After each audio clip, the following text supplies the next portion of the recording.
What's up, guys? Welcome back to another video. Hope you're doing well today. Welcome to El Chupacabra Ranch, owned by Mr. Blake Baggett himself. This is a newly released track on the MX Bike shop, created by 3F Dirtworks, and it is one that I have spun a couple laps with Charlie already.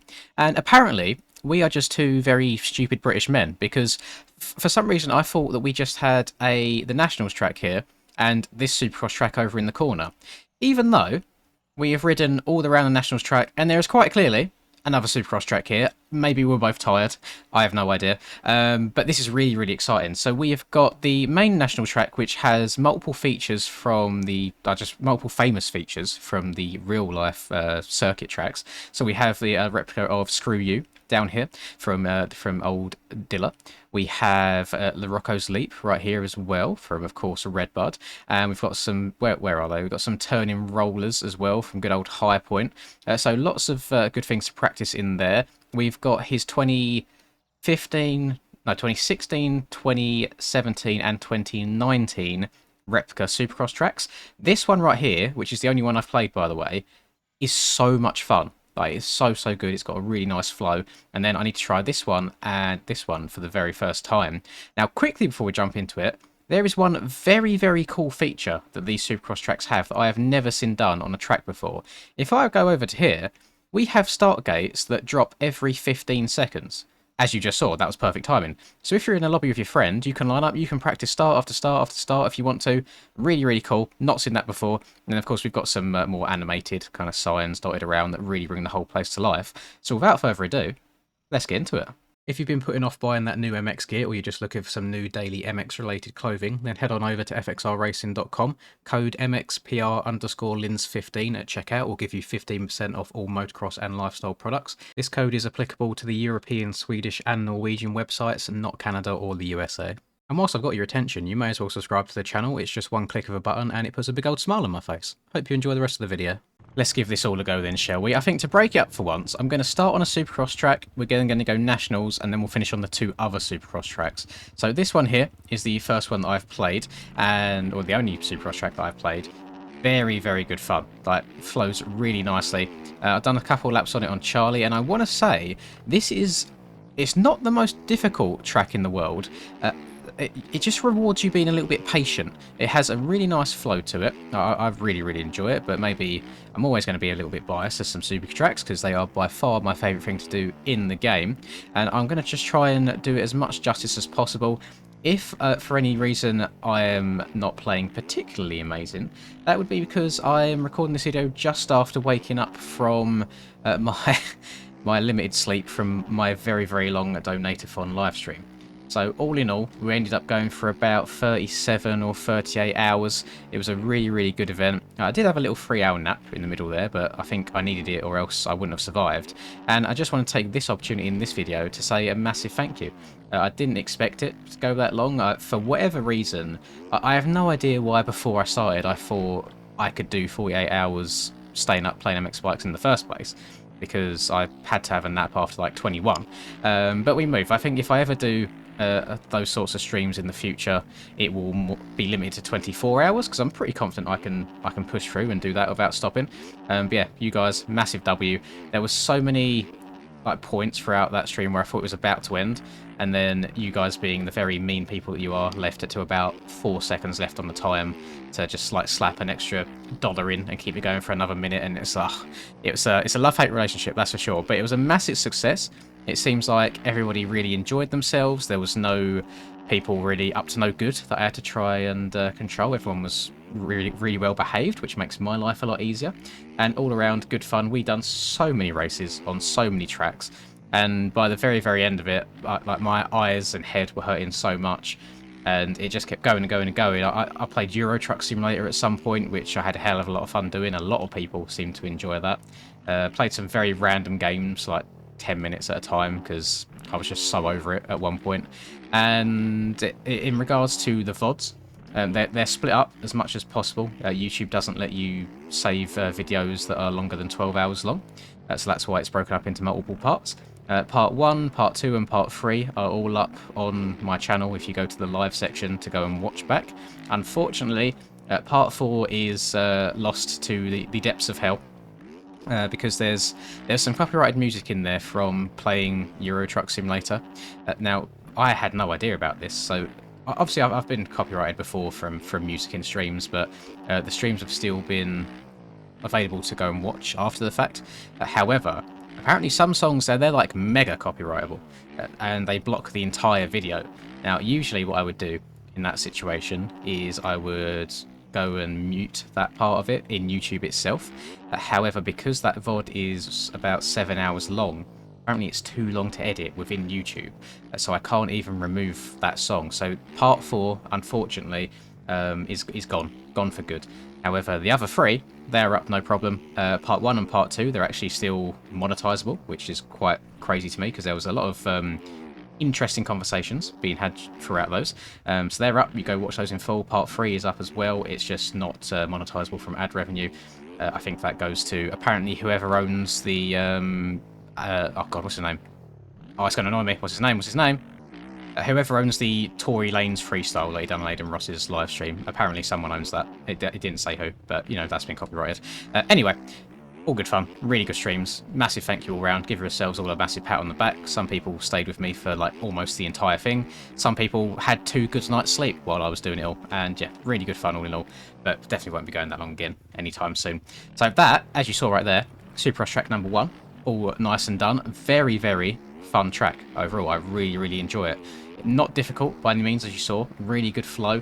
Whoops are nice and easy, which I think is probably one of them points that scares a lot of people off of trying to get into Supercross. Is you could have a nice, smooth, flowy entirety to your lap, and then you could just maybe crash in the whoop section every single time if you're newer to it. But I always get people asking, like, should they, like, what are good tracks to practice Supercross on? That one right there, really, really good fun. And it'd be interesting to see if the other 2 that I've not played yet kind of live up to that same standard. Now, we're on to the outdoors track here. This, I was a bit, when I loaded up the first time, and obviously, I don't know if you can hear it on YouTube videos, I never know, but there's a lot of parts of this track that have sand traction. Obviously the part over there, which is like the lighter colour dirt, that's all sand. And there's some parts that are this colour that have a little bit of sand to them too.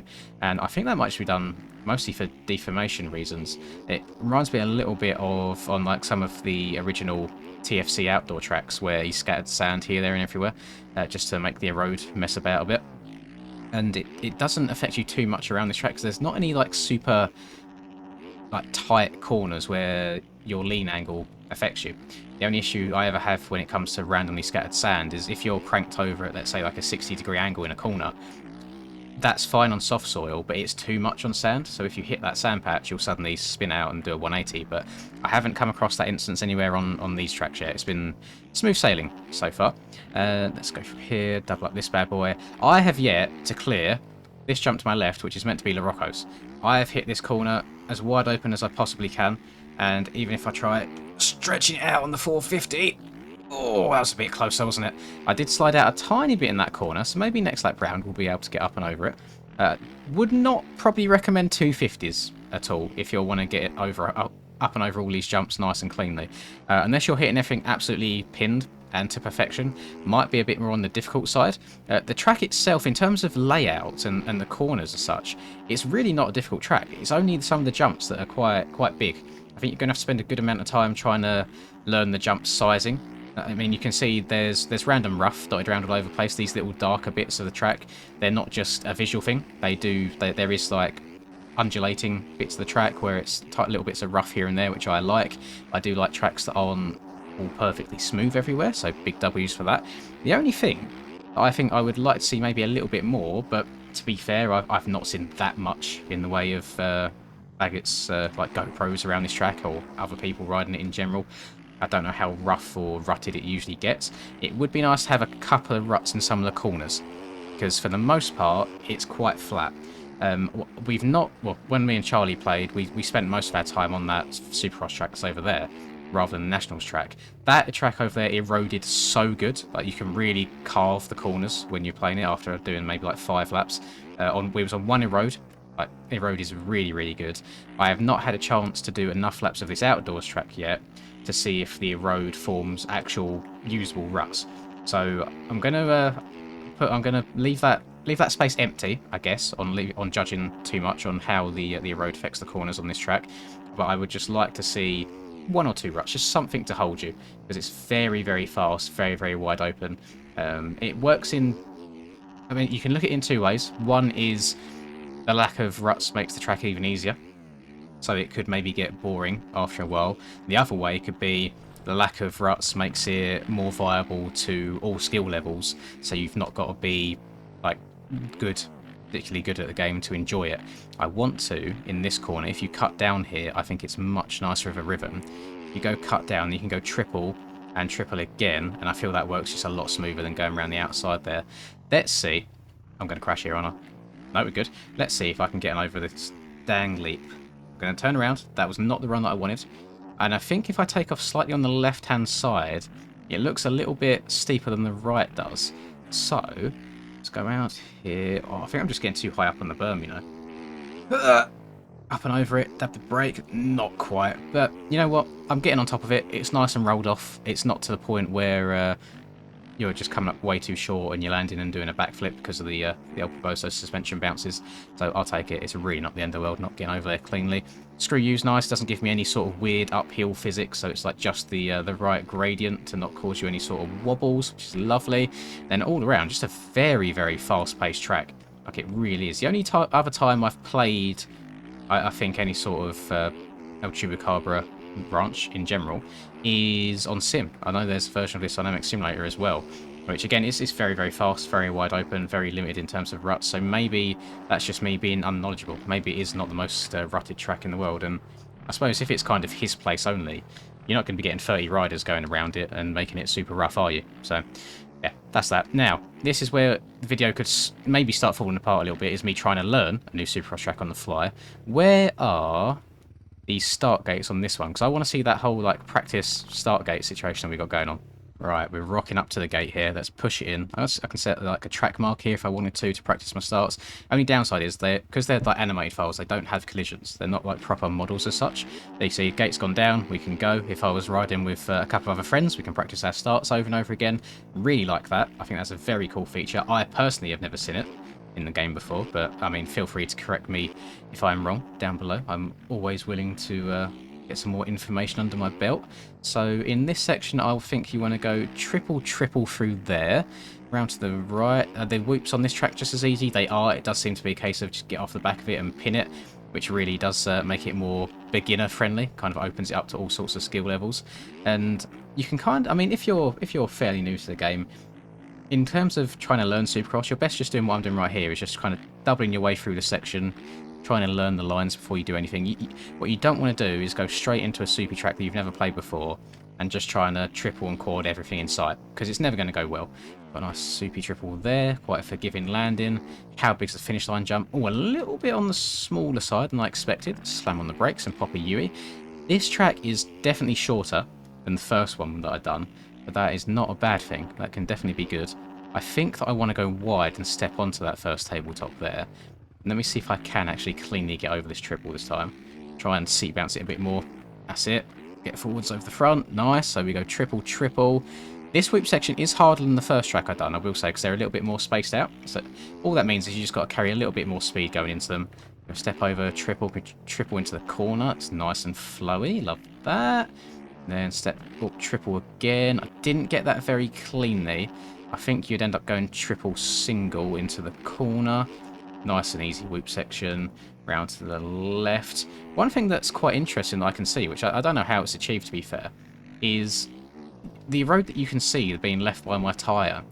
It looks like it's a wider track than I'm used to seeing on others. It looks like it's more spread out, which when it starts getting quite deep, I noticed on the other Supercross track, it makes a much more usable rut all around. It's not like super narrow.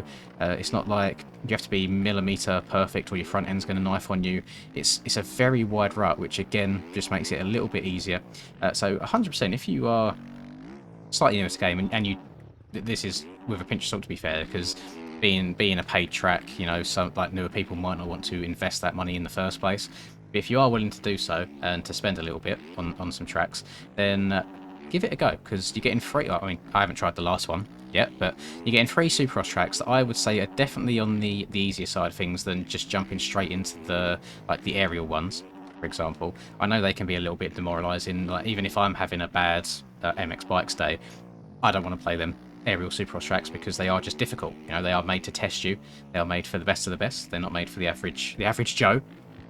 Not so average these days. He's been doing better, hasn't he, in terms of results? Massive shout out. And that was something as well that was super fun to do. Is during the stream we all done like a bit of a watch party of Millville. Hell of a lot of fun. Like, usually I just sit there and watch it with Charlie. Maybe something that I'll consider doing more in the future. It was good fun. The only thing I'm scared of is copyright. But I didn't show the actual stream on mine. We just had the volume was on quite low in the background and got everyone to kind of sync up times. Really good fun to watch. It was quite funny because there's like an ongoing Hunter Lawrence versus Hayden Deegan like fan war, isn't there? It was quite interesting seeing people getting annoyed or happy. But there you go. There is track numero dos of the Supercross tracks. And let me just make a beeline over to track number 3, and we'll see if it matches the other two with just being really nice and flowy. Here we go. We're rolling up to the start gates again. Crank her up into second gear. Revs are up. Gates are down. Almost looping my Larry because I have no idea how to start on these dang 450s. Really, please unban the Linda launch. It's all I've got for me. Oh, I was thinking about it the other day, and it's really nice knowing that I've kind of like made a rule change in this game. Because, for example, some of you won't all understand this, but back in the MX Simulator days, Mr. Alexis Leclerc used to be a very crafty Frenchman. You know, it used to be a case of he would have a bike setup made to get good starts. So like the suspension would be super soft. It would squat really low to get like loads and loads of grip. And what he would do is set up a macro on his keyboard. So on Bike Sim, for example, you can open up the chat, type in /read setup, and you can have multiple setups. You can name them whatever. He had a macro where he'd press a button and it would do that for him. So he'd get the whole shot on his first really good setup, and then as soon as he'd hit a jump, he'd press a button and he'd be on setup number 2 for the rest of the race. Really cool strategy, in my opinion. Very smart. But again, it caused the game to be completely changed. So now you'll find when you play Sim, you can't change setups whilst moving. It comes up with a setting saying like mechanic can't keep up, something along those lines. That is because of him. So blame him next time you're frustrated and you're trying to change a few settings whilst moving at 0.1 miles an hour. That's because of Mr. Leclerc. So he made like rule changes and history on that game, and I've kind of done a similar thing now, because in the aerial rule book there's no Linda launches allowed. They are bannable. A little bit frustrating because everyone is able to do it. It just takes a little bit of practice. But some people weren't very happy with it when I started actually getting good starts once. So that's why I always get bad starts in aerial. Get bad jumps, awful starts all the time, have to fight my way through the pack, which can be very frustrating. It's not the end of the world. I'm trying to take the game a lot more light-heartedly these days. I'm trying to take it just a bit more casual, I suppose, not so try-hard. I'm always going to get annoyed at being taken out by people. That's always going to happen. No one particularly enjoys that happening. But for the most part, I feel like it's been working. I'm definitely not getting anywhere near as annoyed these last few races that I've been doing as like the start of the season, especially the aerial season. Like, I was getting so heated. It was unreal. And it rubs off on you guys, I think, as well. Like, if I'm sitting there not enjoying the game, then why would you enjoy sitting there watching it? So the more fun I have, the more fun you guys have watching, and it's all been good fun. This third track right here, I know I've only done 2 laps, but I'm quite happy to say I do think this is the hardest one on the 3. At least it seems to be so far. I'm just trying to work out the lines. Some of the rhythm sections, they're a little bit longer, so take a little bit longer to work out. So I'm guessing we're just going on, off. This is a triple, which is nice and straightforward. And we've got this little double into a whoop section. Again, the road is great. Like that, I've done 3 laps and that one rut is forming so nicely. I need to triple into here rather than the double that I have been doing. There you go. Go triple, step on, step off. Oh, that's much better. I wonder... I don't know if that's all quadable all the way out. If so, that would be a huge line. You can 100% jump all the way into the corner here if you downside that triple correctly. I just haven't been. Easy whoop section. This one is just get off the back of the bike and hold on to it, as we say. Need to make some hold on to a merch or something, or an emote, because that's become a staple of the live streams now, is people quoting that.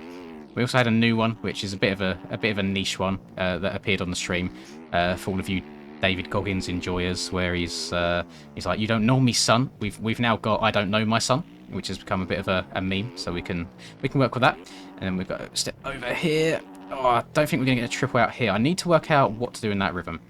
I think I know everywhere else on the track. I know what I should be doing, but they're not too sure. I want to try it at the end of this next section, if we get it right. I want to try and go inside up here to see what the line is, because I've gone inside all 3 laps in a row so far.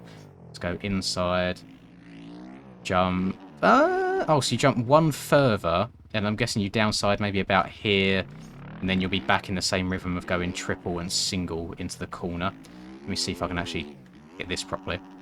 It's a good downside. Stretch it out. Oh, yes, a little bit of a back-end clip, but they're quite rounded off. They're very, very forgiving. They're not the super peaky jumps as well that you're used to on other Supercross tracks, so that's a W.